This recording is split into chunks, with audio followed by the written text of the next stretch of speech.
Dan from Guardian Mold Prevent here. I want to take a look at a basement in a home that's located in Glen Ellyn, Illinois with you. And as we progress here, you'll be able to see that this home has a mold problem that has developed. Essentially, the sump pump failed and some water got in, and it saturated the carpet in the basement.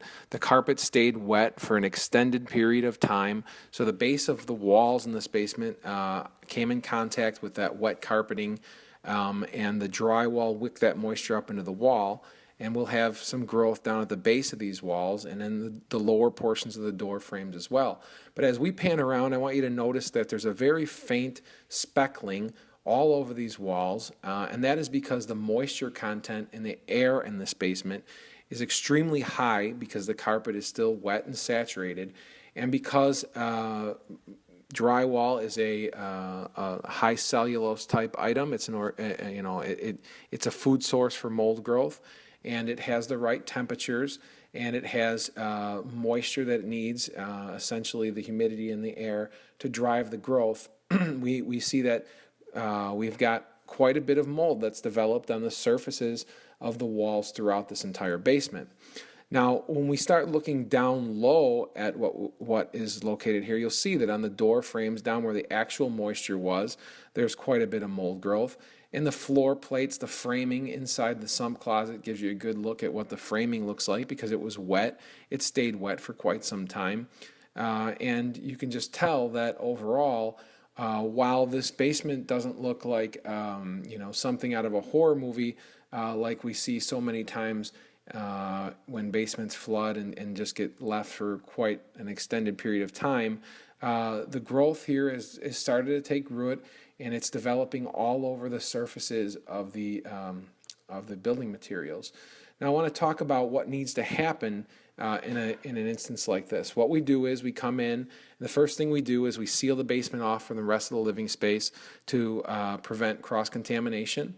We then bring in a negative air machine or an air scrubber, and we engineer that machine to turn the air over in the space approximately 4 times an hour. We then remove all of the porous material in the basement. So you're talking about the drywall, the insulation, the trim, the paneling, anything that is essentially a porous type material that has mold growth on it.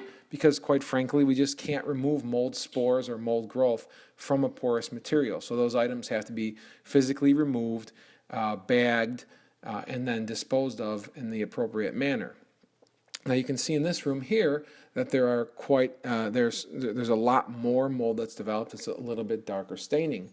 So once we've got that porous material out, we're now left with 2 types of items in the basement. We've got non-porous and semi-porous materials. That would be your wood framing and your concrete foundation walls and flooring.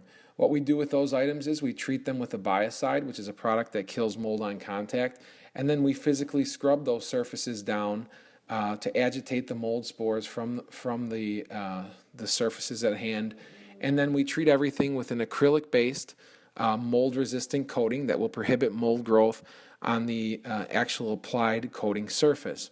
Now I want to look at what the basement looks like after the remediation process is finished. You can see that all of the drywall, the insulation, and the trim has been removed from this basement. All the porous materials were taken out and discarded. That included the carpeting, the carpet padding, the tack stripping. They were all bagged, the bags were tied off, and the materials were then disposed of in the appropriate manner.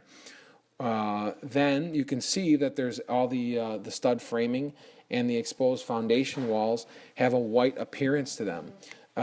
This is a product that's an acrylic-based mold-resistant coating.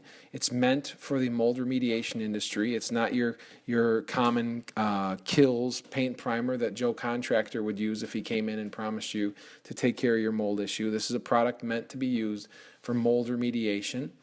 And as you can see, everything has been vacuumed, everything has been scrubbed, treated. And then the last 2 legs of this process are that we will have our HVAC cleaning team come in and clean out the entire system that conditions the air in this house.